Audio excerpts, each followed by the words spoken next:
Good morning students. आज हम पढ़ेंगे अविकारी शब्द का पार्ट 3।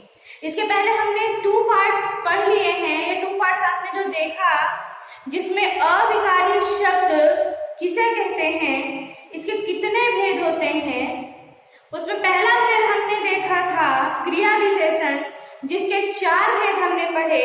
और फिर उसके दूसरे वीडियो में हमने देखा उसका अविकारी शब्द का संबंध बोधक, जिसके हमने 9 भेद पढ़े।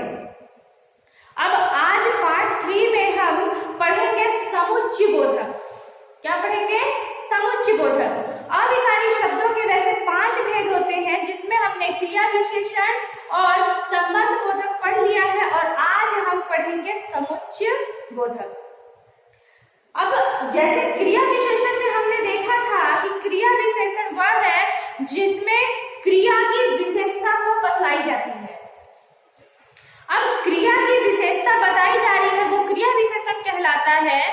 और संबंध बोधक जिसमें वाक्यों को उसके संबंधों के आधार पर प्रदर्शित किया जाता है, या ये दिखाया जाता है कि उससे क्या संबंध है, वह चाहे स्थानवाचक हो, कालवाचक हो, परिमाणवाचक हो, ठीक है ना।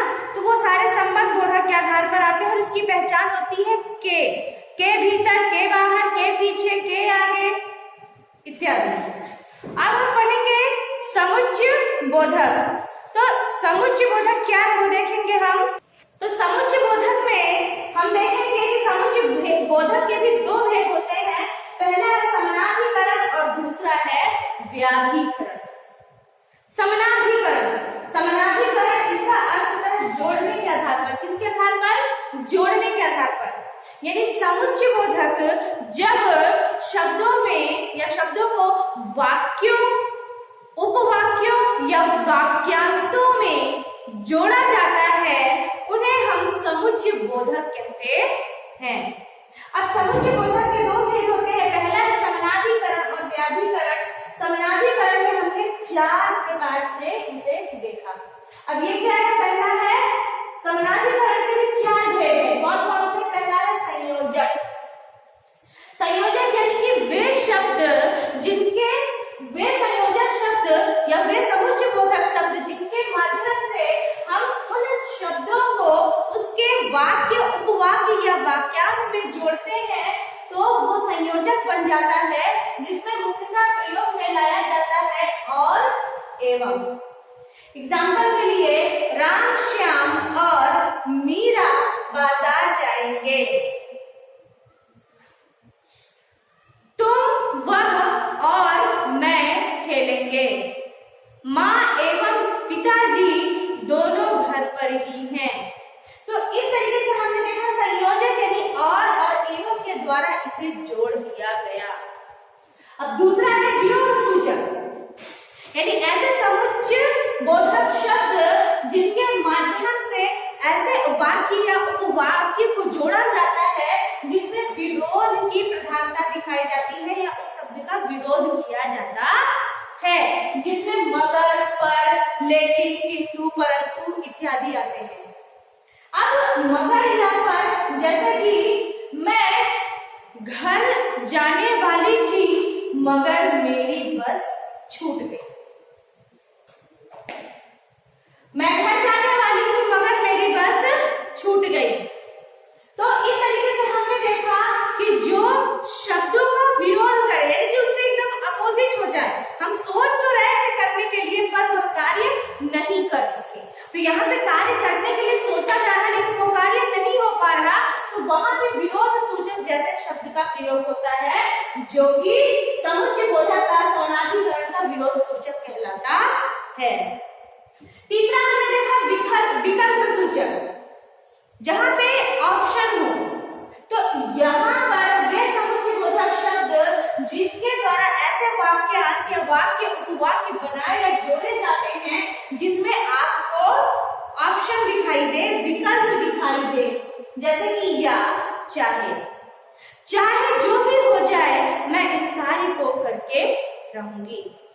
या आप चाय लेंगे या कॉफी। तो यहाँ पे हमारे सामने विकल्प है, तो यहाँ पर आपका विकल्प सूचक होता है।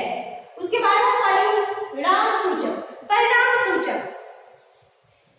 परिणाम सूचक में जहां पे जिस कार्य यानी समुच्चय बोधक वे शब्द जिसके आधार पर उस वाक्य उपवाक्य के परिणाम को देखा जाता है, वो परिणाम सूचक समुच्चय बोधक कहलाते हैं। तो परिणाम सूचक में जिन कार्यों के माध्यम से या जिन उन समुच्चय बोधक शब्दों के आधार पर उस कार्य का परिणाम मिले, जैसे कि अतः या फलतः। आज मैं जल्दी घर आ गई, अतः हम घूमने जाएंगे। उसने मेहनत की, फलतः उसे इनाम मिला। तो यहाँ पर हमने देखा समुच्चय बोधक जिसमें समानाधिकरण, समुच्चय बोधक के दो भेद हैं, पहला समानाधिकरण और व्याधिकरण।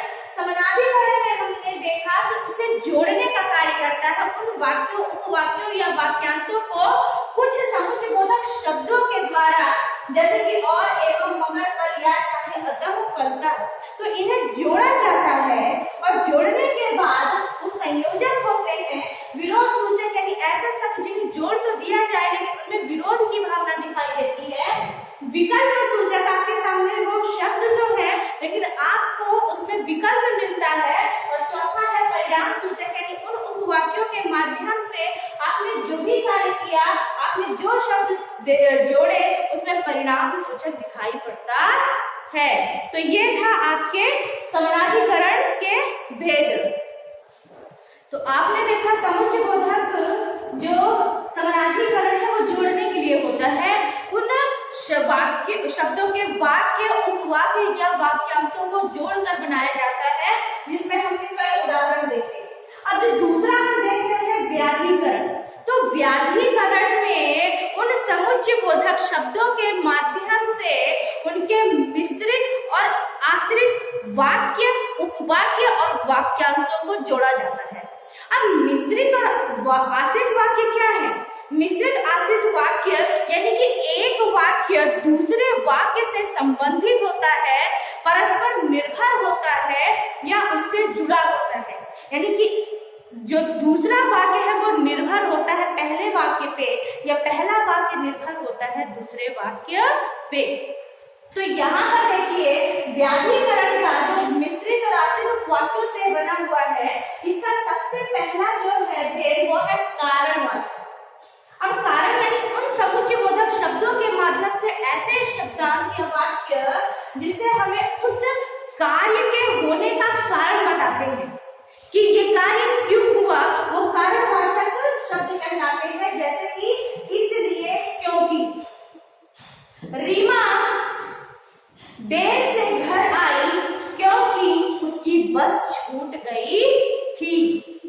मैं बारिश तेज होने के कारण या मैं बारिश तेज हो रही थी इसलिए मैं बाजार नहीं जा पाई। अब यहाँ पे देखिए क्योंकि और इसलिए। रीमा देर से घर पहुंची क्योंकि उसकी बस छूट गई थी। मैं बारिश की तेज हो रही थी इसलिए बाजार देर से पहुंची। तो यहाँ पे क्योंकि और इसलिए के माध्यम से कारण क्या था, उस कार्य के होने का, बाजार देर से पहुंचने का और रीमा के घर देर से आने का कारण क्या था, वो हमें यहाँ पर पता चलता है। फिर है संकेतवाचक, यानी जिन समुच्चय बोधक शब्दों के माध्यम से हमें किसी कार्य के या उस वाक्य उपवाक्य में संकेत का पता चले कि क्या संकेत है, वो संकेतवाचक समुच्चय बोधक कहलाते हैं। जैसे कि यदि, तो। यदि बारिश होगी तो फसल भी अच्छी होगी। यदि बाढ़ आएगा तो सब कुछ तबाह हो जाएगा। तो ये संकेत जो हमें दिखाई पड़ता है किसी भी कार्य के होने का, और आश्रित जो वाक्य है पहला और दूसरा, यदि बाढ़ आई तो सब कुछ नष्ट हो जाएगा। तो यहाँ पर ये दोनों आश्रित हैं, तो ये संकेतवाचक। उसके बाद स्वरूपवाचक, स्वरूप यानी कि उसका अर्थ, अभिप्राय, क्या अर्थ बता रहा है, तो वो स्वरूपवाचक कहलाता है। जैसे कि यहाँ पे अब हमने लिया मानो शब्द। मानो एवरेस्ट पर चढ़ना मानो चबाना है। तो यहाँ पे एवरेस्ट का चढ़ना, जो उसकी एवरेस्ट की जो चढ़ाई दिखाई जा रही है, उससे अभिप्राय किसका ले लिया गया? लोहे के चने चबाना। तो इन दोनों को टैली किया गया, इनको माध्यम बनाया गया। मान यानी स्वरूपवाचक, उसके अर्थ को बताया जा रहा है। कश्मीर की सुंदरता मानो स्वर्ग के तुल्य है, स्वर्ग के समान है। तो कश्मीर की सुंदरता को किसका स्वरूप दिया गया? स्वर्ग का। उसका अर्थ किसके समावेश किया गया? स्वर्ग के आधार पर। फिर हमने पढ़ा यहाँ पे उद्देश्यवाचक। उद्देश्य वह शब्द जिनके माध्यम से उस वाक्य, उपवाक्य या वाक्यांशों जो आश्रित और मिश्रित होते हैं, उनके उद्देश्य का पता चले कि ये जो कार्य हो रहा है, इनका उद्देश्य क्या है, किस माध्यम से इस कार्य का होना तय है। तो जैसे कि जिससे, खूब गर्म वस्त्र पहनो जिससे तुम ठंड से बच सको। कड़ी मेहनत करो जिससे तुम परीक्षा में सफल हो सको। तो यहाँ पे गर्म कपड़े पहनना और कड़ी मेहनत करना, इसका उद्देश्य क्या है? कड़ी मेहनत करना यानी कि सफलता को प्राप्त करने का उद्देश्य। काफी गर्म कपड़े पहनना, ये ठंड से बचने का उद्देश्य।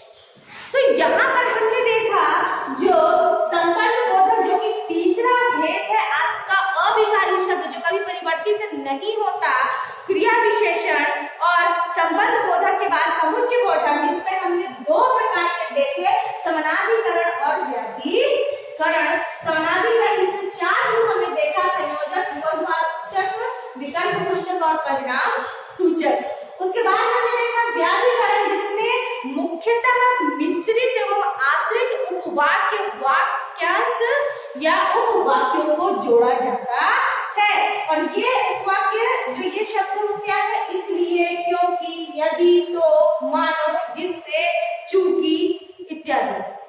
तो यहाँ पर आपने कारण यानी कि कारण का पता चलता है कि वो कार्य किस कारण से हुआ। संकेतवाचक, यहाँ पर उस कार्य के होने का संकेत मिल रहा है। उसके बाद स्वरूपवाचक, स्वरूप यानी उसके अर्थ को प्रकट करता है, उसका जो अर्थ क्या आ रहा है, उसका स्वरूप क्या है। उसके बाद है उद्देश्यवाचक, यानी उस कार्य के होने का उद्देश्य क्या है। तो इन सब के माध्यम से हमने आज समानाधिकरण और व्याधिकरण पढ़ा। आई होप ये समझ में आ गया होगा आपको। आज तीसरा है, कल हम इसकी चौथी वीडियो देखेंगे, जिसमें आपका विस्मयादिबोधक और निपात होगा, और इसको आप अच्छे से सुनेंगे, पढ़ेंगे, और जो समझ नहीं आएगा वो एकदम से मुझसे पूछेंगे। Thank you.